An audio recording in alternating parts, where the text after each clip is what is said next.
capítulo 13, versículos 45 e 46, palavras do Senhor Jesus. O reino dos céus é também semelhante a um que negocia e procura boas pérolas. E tendo achado uma pérola de grande valor, vende tudo o que possui e a compra. Vamos ler juntos? Para a gente acertar na versão, vamos ler aqui no telão, porque a gente fala a mesma língua, tá bom? Vamos lá? 1, 2, 3. O reino dos céus é também semelhante a um que negocia e procura boas pérolas. E tendo achado uma pérola de grande valor, vende tudo o que possui e a compra. Amém. Que o Senhor fale conosco através dessa palavra. Essa é uma série de parábolas. Se você prestar atenção no que está aí em volta na sua Bíblia, você vai perceber que Jesus conta várias historinhas, parábolas, com o propósito básico de revelar a essência do reino de Deus. Praticamente todas essas parábolas começam com a frase: o reino dos céus, ou o reino de Deus, é semelhante a tal coisa. E ele compara o reino a várias coisas. Há uma rede, há um homem que encontra uma mina no campo e compra o campo. E nesse caso específico aqui, ele fala de um negociante, de alguém que negocia e procura boas pérolas, e que, achando uma pérola de grande valor, vende tudo que tem para possuí-la. E eu quero mostrar para vocês, esse método de Jesus era bastante interessante, porque ele contava uma historinha assim, quase que como quem está falando a crianças, não é? E naquela historinha simples sempre havia verdades tão profundas do reino de Deus, que às vezes as pessoas não entendiam, não captavam exatamente o que ele queria transmitir com aquilo. E nessa noite eu quero ajudar você a entender essa parábola, porque ela diz respeito às nossas vidas, diz respeito à vida de todo ser humano. E, na verdade, hoje eu vou me arriscar aqui, de manhã deu certo, eu consegui, porque eu vou trazer essa palavra sob duas perspectivas. Na verdade, deveriam ser duas palavras, duas pregações. Hoje eu vou fazer duas pregações numa só. Então, depois você passa lá na bilheteria e paga dobrado, ok? Porque hoje é rodada dupla aqui. Eu vou tentar mostrar para você sob dois ângulos, porque muitas das passagens, não todas, mas muitas passagens bíblicas têm formas diferentes e intencionais da parte de Deus de nos revelar verdades sob ângulos diferentes. Então, essa parábola da pérola de grande valor, ela pode ser entendida, em primeiro lugar, sob o seguinte ângulo: o valor da vida de um homem no reino de Deus. Esse vai ser o primeiro ângulo. Quanto um ser humano, ou eu poderia dizer, quanto um pecador, porque todo ser humano é pecador, vale no reino de Deus. A outra perspectiva, quando você olha por outro ângulo, então, sabe, esse negócio de ângulo, irmãos, é sério. Outro dia eu tomei um susto, porque sempre quando eu me olho no espelho,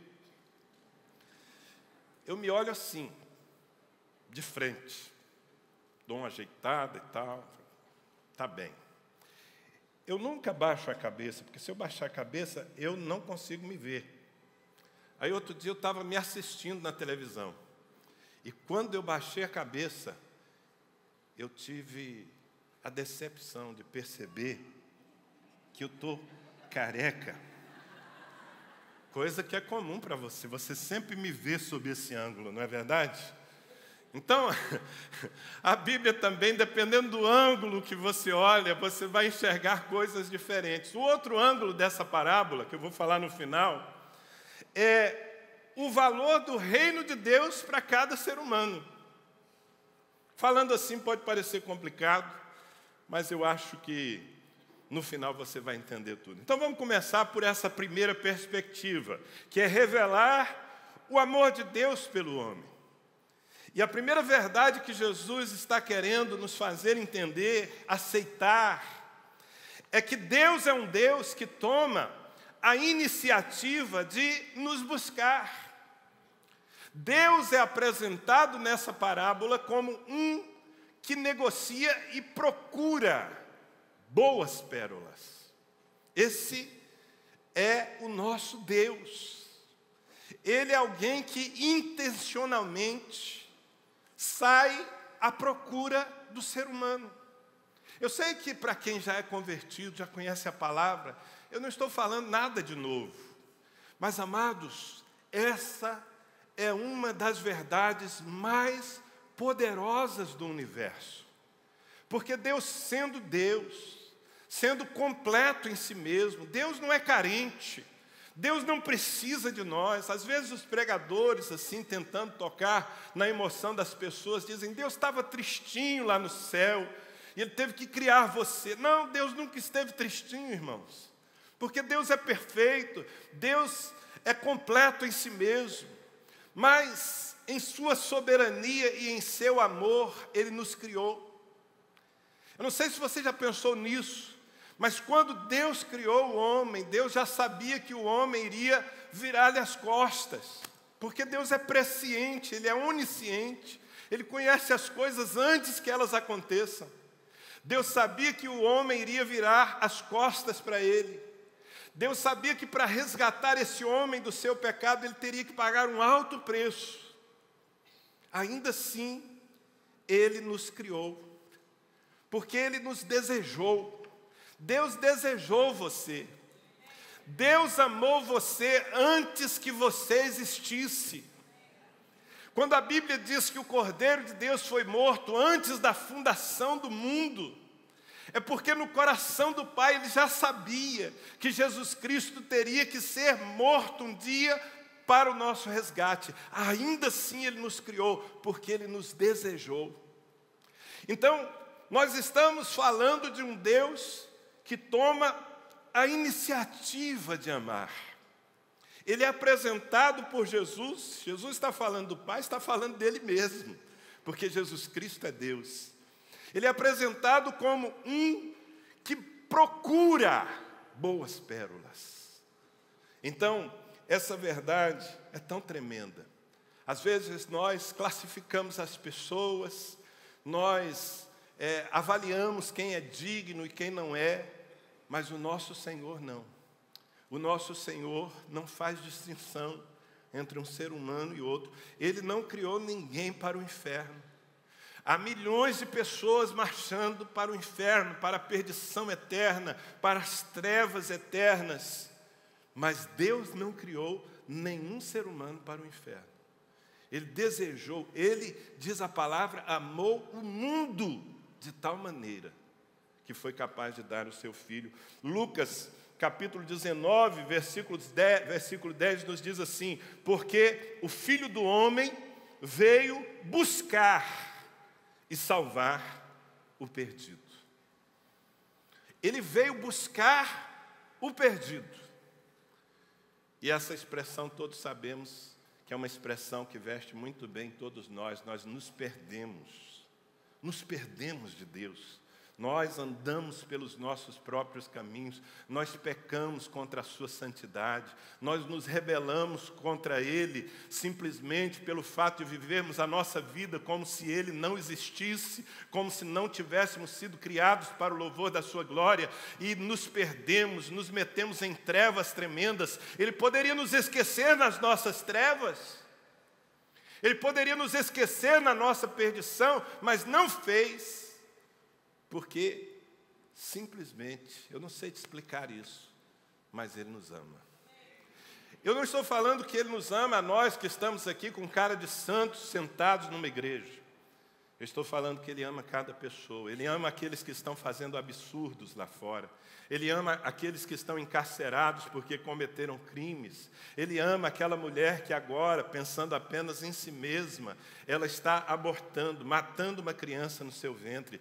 Deus ama cada ser humano e Ele busca o ser humano. Em 1 João, capítulo 4, versículo 19, diz assim: nós amamos. Quantos amam a Deus aqui? Quantos de vocês de coração podem dizer: eu amo o meu Deus, eu amo o Senhor Jesus? Quantos? eu imaginava. Mas sabe o que diz a Bíblia? Nós amamos porque Ele nos amou primeiro. Na verdade, o meu amor por Deus é uma resposta. Eu fui conquistado pelo seu amor, e eu fui constrangido, e eu tenho sido, dia após dia, constrangido pelo seu amor. E como Ele me amou primeiro, Ele foi capaz de me buscar. Essa é a primeira verdade. A segunda verdade que Jesus quer nos revelar acerca de Deus e da sua relação com os homens é que Deus enxerga o valor do pecador. Eu vou dizer de novo, Deus enxerga o valor do pecador. Porque esse, entre aspas, negociante, encontrando uma pérola, a considera pérola de grande valor. Amados, eu não sei vocês, sinceramente, mas muitas vezes, conhecendo a minha vida, conhecendo os meus erros, conhecendo os meus limites, tão bem quanto eu conheço, eu me pego pensando em o que Deus viu em mim. O que Deus viu em mim para pagar o preço que Ele pagou. O que Deus viu em mim para me confiar o privilégio, a honra de poder viver nessa terra em seu nome. O que Deus viu em mim para confiar uma igreja como essa, tantas pessoas, ao meu pastorado, ao nosso pastorado. O que Deus viu em nós? Eu não sei te explicar isso, mas eu sei que Deus nos olhou na nossa perdição, nas nossas dores, nas nossas trevas. Deus olhou para nós e viu preciosidade em nós. E eu digo isso porque eu não creio ser uma coincidência o fato de que Jesus, ao contar essa parábola, Ele fala de uma pérola.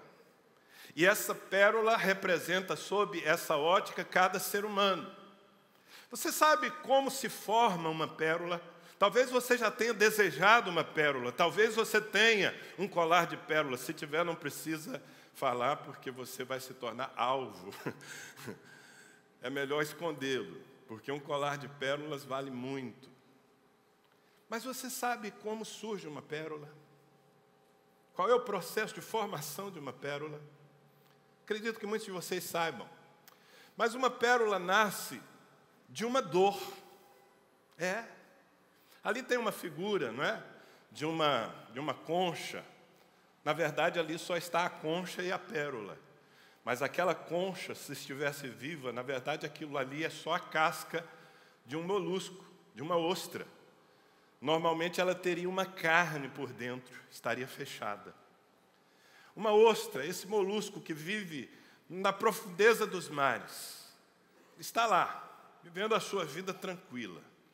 Mas, de repente, por um incidente da natureza, um corpo estranho penetra, consegue entrar no organismo da ostra.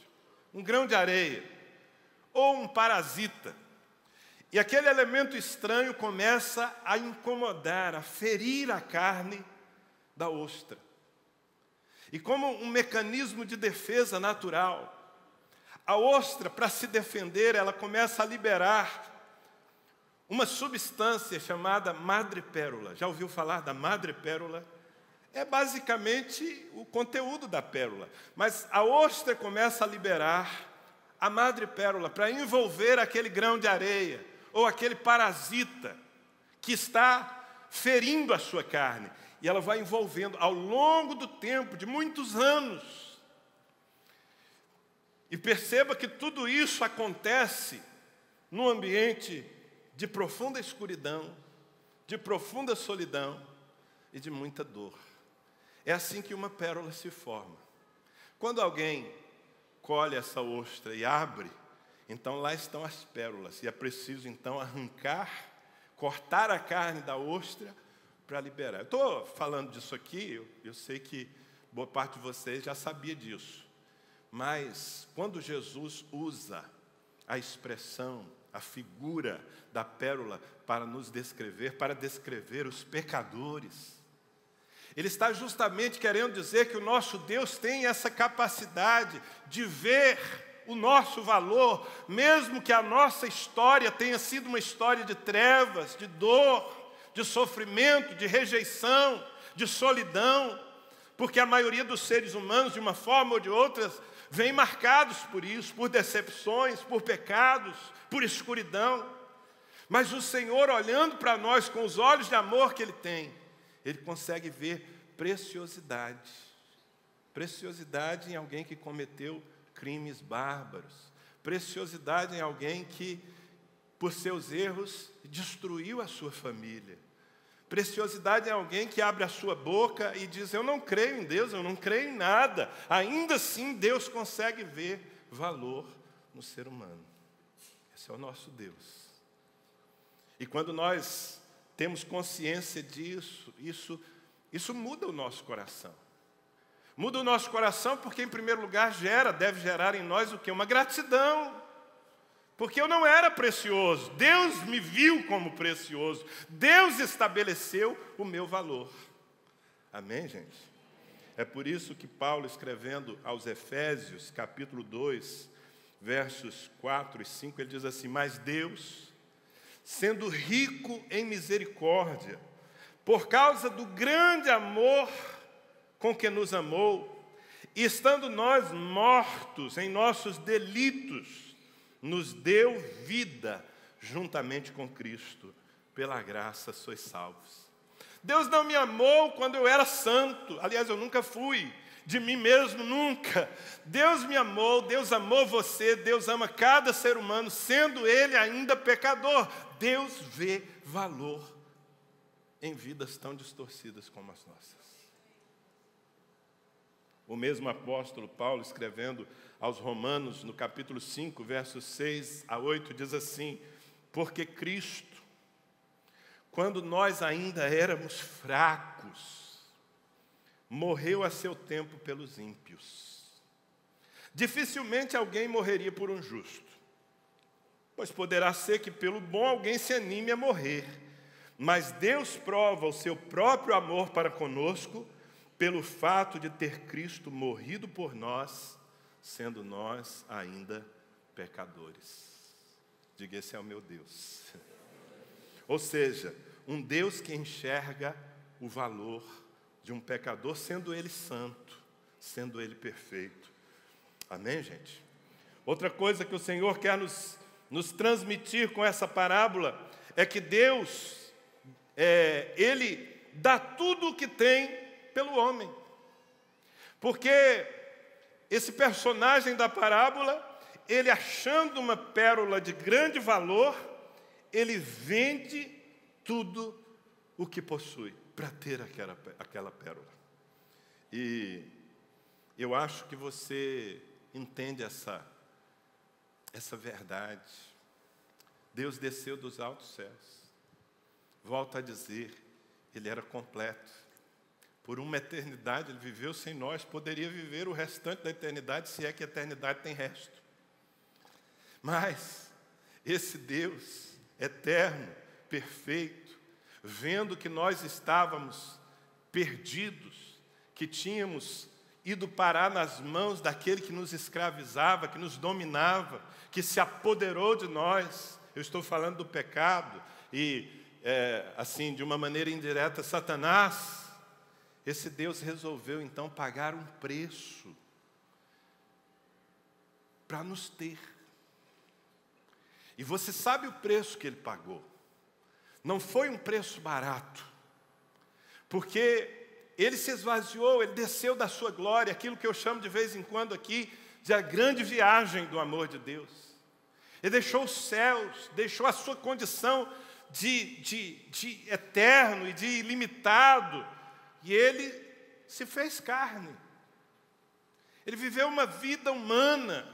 Jesus Cristo se fez carne. Os demônios odeiam ouvir isso, não querem admitir.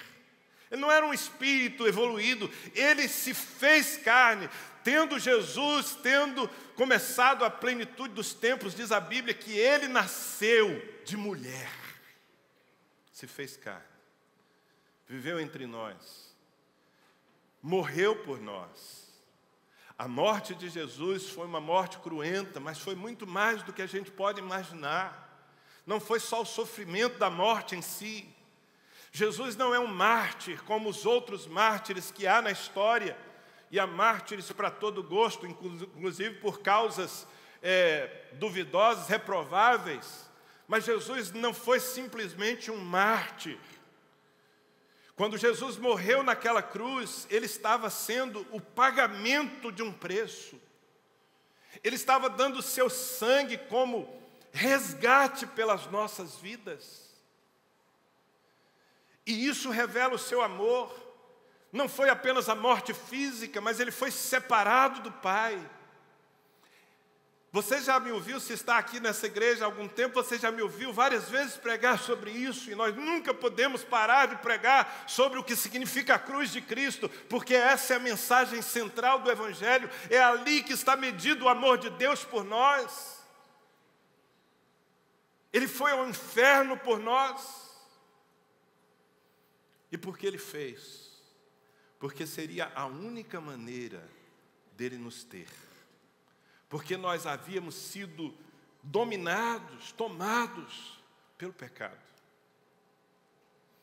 O apóstolo Paulo, escrevendo na segunda carta aos Coríntios, capítulo 8, versículo 9, ele diz assim: pois conheceis a graça de nosso Senhor Jesus Cristo, que, sendo rico, se fez pobre por amor de nós, para que pela sua pobreza vos tornasseis ricos. Ele, sendo rico, se fez pobre por amor de nós. Foi o preço que pagou. Como diz a parábola, vendeu tudo o que possui. Sabe, vendeu até a sua dignidade. Eu sei que é um pouco forte falar isso, mas pensa numa pessoa digna. Deus. Você conhece um homem digno, honesto? Eu conheço.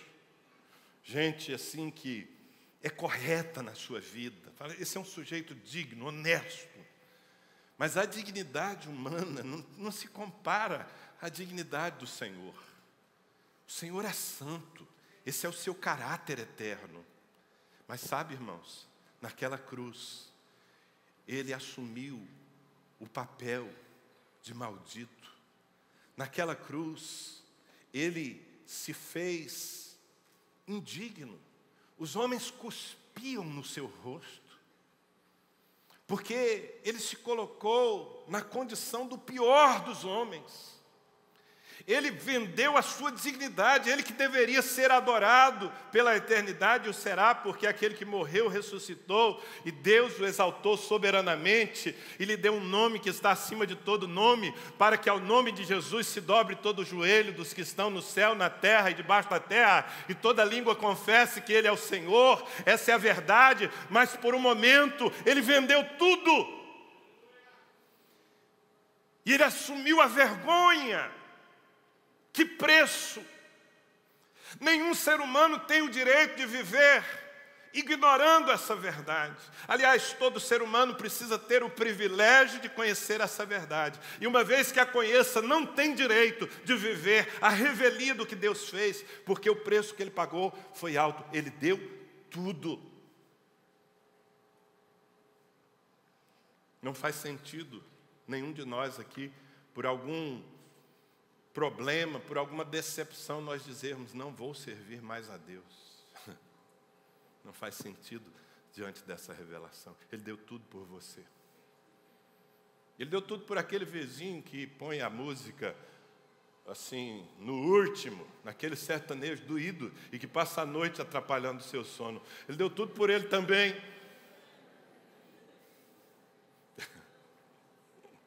Ficou um pouco mais pesado agora, não foi, irmãos? Estava fácil de admitir. Bom, o apóstolo Paulo tinha uma revelação da graça tremenda. Aos Filipenses, capítulo 2, versos 6 a 8, ele diz assim: pois Ele, falando de Jesus, subsistindo em forma de Deus, não julgou como usurpação ser igual a Deus. Antes, a si mesmo se esvaziou, assumindo a forma de servo, tornando-se em semelhança de homens, e reconhecido em figura humana, a si mesmo se humilhou, tornando-se obediente até a morte, e morte de cruz. Diga para essa pessoa que está aí ao seu lado, Ele deu tudo por nós. Ele deu tudo o que Ele tinha por cada pessoa que você conhece. Amém? E isso nos leva a uma próxima verdade que também está exemplificada nessa parábola, que é que Deus fez tudo o que fez para sermos dele. Não apenas para nos livrar do inferno, não apenas para nos dar a salvação. Diz que Ele vende tudo o que possui, e o que Ele faz com a pérola? Ele a compra. Se Ele compra, é dele. Amém? Se Ele pagou o preço, então é dele. E nós precisamos entender que, na verdade, a salvação é, por um lado, a oportunidade que nós temos de ser livrados do inferno. Mas, por outro lado, é o direito que Deus assume de mandar na nossa vida, porque somos dele. Todo mundo precisa entender isso. Eu receio que boa parte das pessoas que estão na igreja não entenderam essa parte ainda. Receberam Jesus como Salvador de suas vidas, mas não permitem que Ele seja o Senhor das suas vidas, o dono das suas vidas. Ou seja, querem desfrutar do que Deus pode lhes conceder, mas não estão disponíveis para o Senhor. Não renunciaram à sua vida para viver a vida dele. E isso é falta de entendimento e revelação. Paulo, escrevendo aos Coríntios, primeiro no capítulo 5, versículo 15, ele diz assim: Ele morreu por todos. Ele não morreu só por aqueles que estão na igreja, que tem cara de crente. Vai dar uma olhada nesse crente que está aí do seu lado. Olha que cara bonita que ele tem, cara de crente. Mas ele não morreu só pelos crentes. Aliás, eu acho que ele morreu principalmente pelos que não são crentes. Ele morreu por todos, para que os que vivem não vivam mais para si mesmos, mas para aquele que por eles morreu e ressuscitou. Meu querido, você não tem mais o direito de viver para si mesmo. Você foi comprado. Diga graças a Deus. Um capítulo, aliás, na primeira carta de Paulo aos Coríntios, agora, capítulo 6, versículo 20, olha o que diz: porque fostes comprados por preço. Agora, pois, glorificai a Deus no vosso corpo. Você não se pertence mais. Amém, gente? Então, eu mostrei aqui o que significa essa parábola sob uma ótica. Mas isso deve ter repercussões na nossa vida também. Há implicações, principalmente sobre nós, os que já nos rendemos a Cristo e nos tornamos seus filhos pela fé. Qual é a implicação? Se o nosso Deus é essa pessoa que dá valor ao pecador, que sai em busca do pecador, que dá tudo o que tem, que paga um alto preço pelo pecador, então nós, que somos os seus filhos, que somos agentes do seu reino na terra, nós não podemos viver em outra perspectiva. Nós também, como agentes do reino de Deus na terra, nós precisamos manifestar esse coração de Deus. Como? Dando valor ao pecador, saindo em busca do pecador e pagando um preço para que esse pecador se torne santo, vivendo na presença do nosso Deus. É isso que nós vamos fazer nesses próximos dias, e não pode ser uma campanha, não pode ser 2 meses da nossa vida. Sabe o que você vai fazer nos próximos meses, irmãos? No próximo domingo? Você vai buscar pérolas de grande valor. Algumas delas estão ainda no seu processo de dor, de sofrimento, mas são pérolas, são preciosidades. Bem, o segundo ângulo, e esse eu vou transmitir aqui de uma maneira mais resumida, porque há uma outra forma da gente entender essa parábola, e ela é tão real e tão verdadeira quanto o que eu falei até aqui.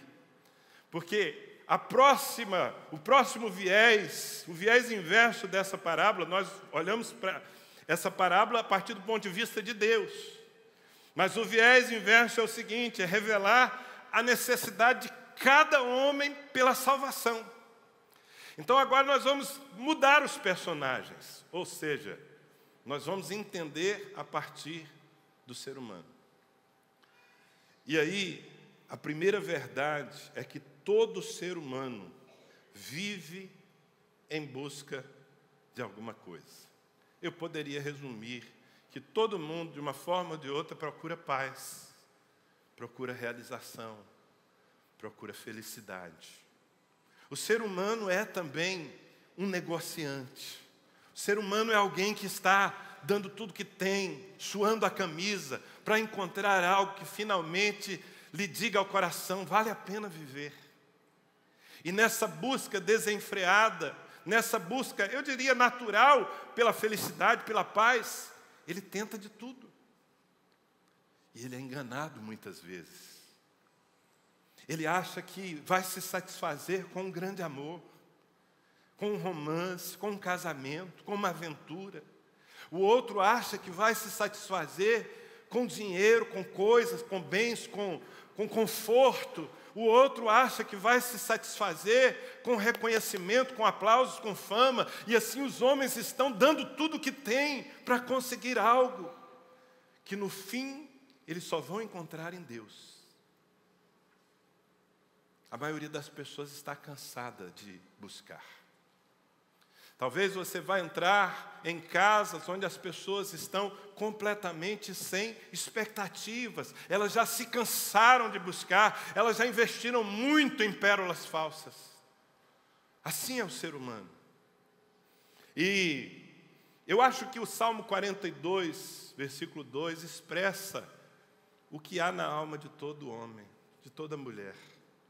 O salmista diz assim: a minha alma tem sede de Deus, do Deus vivo. Quando irei e me verei perante a face de Deus? A alma da gente precisa de Deus. É que isso não é um processo racional, irmãos. Então nós ficamos buscando Deus nas coisas. Talvez você pense assim: eu não sou feliz, porque afinal de contas eu tive uma vida muito difícil, eu nasci num lar pobre, eu não tive pai, eu não tive mãe, eu não tenho formação profissional, não tenho um bom emprego, eu vivo correndo atrás das minhas contas, eu sou infeliz por isso. Mas isso é uma conclusão equivocada da sua parte. Porque se você tivesse a condição de entrar nos gabinetes dos executivos, das pessoas mais ricas dessa cidade, se você pudesse olhar para elas na intimidade das suas mansões, você iria ver pessoas com muito dinheiro, você iria ver pessoas cheias de fama, cercadas de gente, pessoas com muita cultura, mas pessoas vazias, tão vazias quanto nós estamos sem Deus. Porque a pérola de grande valor nós só encontramos na presença do Senhor. Então o ser humano vive essa busca. E aí, a pérola de grande valor que ele precisa encontrar é a salvação. Sim, a salvação. A salvação é uma pérola de grande valor. Lembra como é que se forma a pérola? A pérola se forma na dor, numa carne ferida e cortada. Muito bem. De onde nasceu a nossa salvação? Da dor, de uma carne ferida e cortada. Eu estou falando da carne de Jesus Cristo. Você pode de novo se lembrar dele crucificado? Não é uma ostra. É o próprio Deus que foi ferido. Olha o que diz Isaías, capítulo 53, versículo 5. Mas ele foi traspassado, cortado pelas nossas transgressões e moído pelas nossas iniquidades. O castigo que nos traz a paz estava sobre ele, e pelas suas pisaduras, pelas suas feridas, nós fomos sarados. Então, esse Deus que na sua dor, que na morte do seu Filho gerou salvação, nos oferece uma pérola de grande valor. Isso precisa chegar a cada ser humano. Os homens precisam entender. Eles falam de um Jesus que morreu na cruz, mas não fazem ideia do que significa. E nós temos entendimento, nós temos revelação. Nós precisamos levar essa pérola e colocá-la diante dos olhos de cada pessoa que está dando tudo o que tem em busca de algo que não sabe o que é. E uma vez que um homem, que uma mulher, que um pecador, porque é isso que somos, uma vez que alguém encontra a salvação, encontra o Evangelho, o que essa pessoa precisa fazer? Ela precisa renunciar para ter a vida do reino. Renunciar à sua própria vida.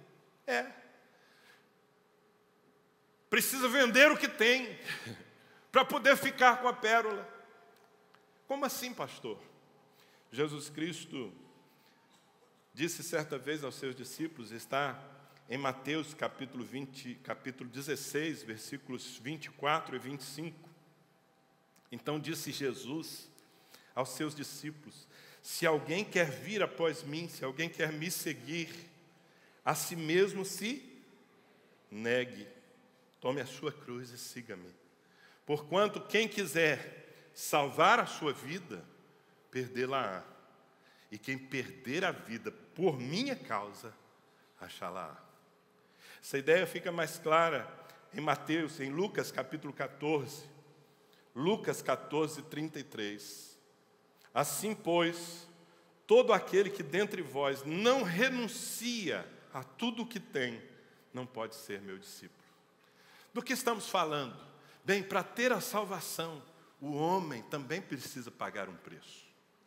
Não o preço da santidade, porque nós não poderíamos pagá-lo. O preço foi pago por Jesus. Mas o preço que nós temos que pagar para herdar a salvação é o de renunciar à nossa própria vida. Porque nós não podemos receber a nova vida, a vida de Deus, permanecendo com a velha vida. É preciso renunciar à velha vida. Normalmente essas coisas não são pregadas em muitos dos púlpitos que há por aí. Os homens são chamados para receber a paz e a bênção e a salvação, mas não dizem para eles que eles precisam renunciar, que eles precisam abrir mão do governo de suas vidas, que eles precisam renunciar ao pecado para viver a nova vida em Cristo. Eu renunciei. A maioria de vocês tem renunciado. Mas nós não renunciamos, renunciamos para ficar mais pobres. Nós renunciamos para ficar mais ricos. Sim ou não? Porque quando eu renuncio à minha vida, eu recebo a vida de Deus.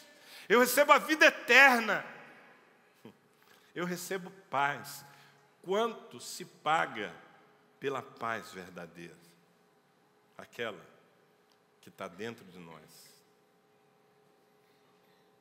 Quanto valeria? E é esse evangelho que nós pregamos. Nós não vamos entrar na próxima semana nas casas para dizer: ei, pessoal, estamos aqui para abençoar vocês, não custa nada. Custa? Deus quer abençoá-los, Deus quer curá-los, Deus quer restituir suas famílias, Deus quer restaurar os seus casamentos, mas Deus quer também ter a vida de vocês. Amém, gente?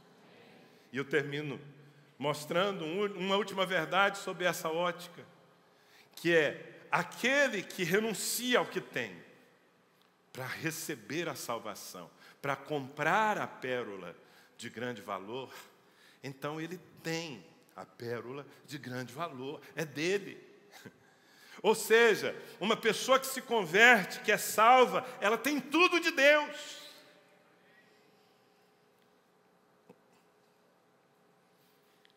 Eu acho que você não entendeu. Eu acabei de dizer que nós temos tudo o que é de Deus. Não apenas o livramento da perdição eterna. A Bíblia diz, João capítulo 3, versículo 36, diz assim: por isso, quem crê no Filho, Jesus, alguém aqui crê no Filho? Por isso, quem crê no Filho tem a vida eterna. O que todavia se mantém rebelde contra o Filho não verá a vida, mas sobre ele permanece a ira de Deus. Sério, hein? Aquele que se mantém rebelde contra Cristo, sobre ele permanece.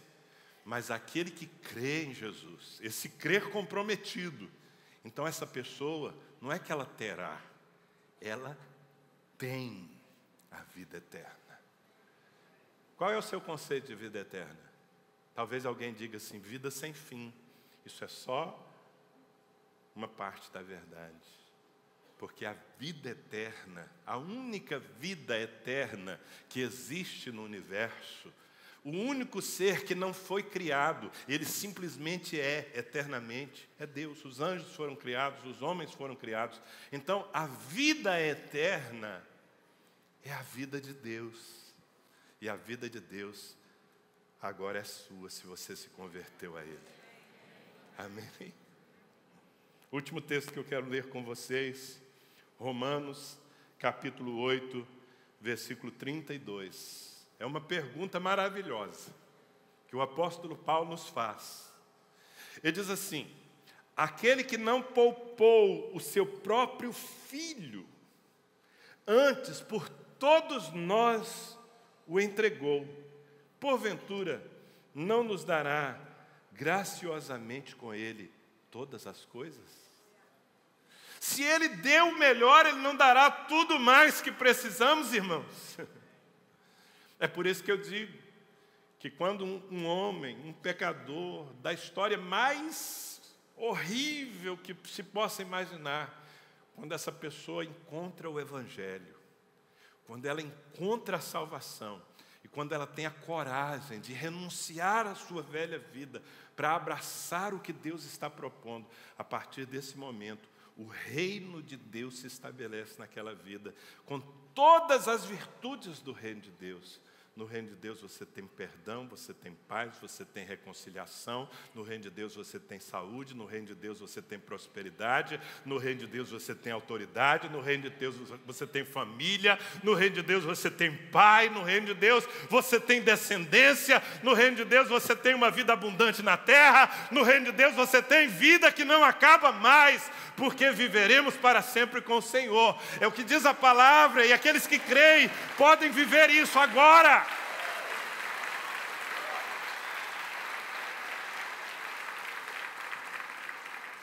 Uau! Numa historinha de criança, Jesus manifestou tudo isso, e talvez muito mais que a minha capacidade não conseguiu captar.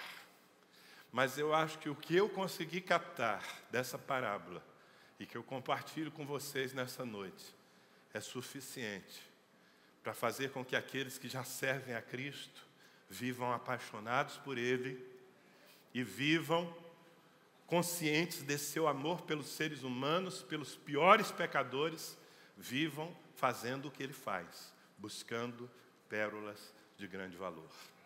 É também suficiente para você que talvez entrou aqui nessa noite sem salvação. Você já ouviu falar de Jesus, quem sabe você tem uma religião, mas você não teve um encontro com Ele, você não renunciou à sua vida, você não se rendeu a Cristo. E por isso você continua negociando pérolas, vendendo, comprando, sendo enganado, às vezes enganando. Está na hora de parar. O recado de Deus para você, que ainda não foi salvo, é: pare de buscar, você acabou de encontrar a pérola de grande valor, a salvação em Cristo Jesus.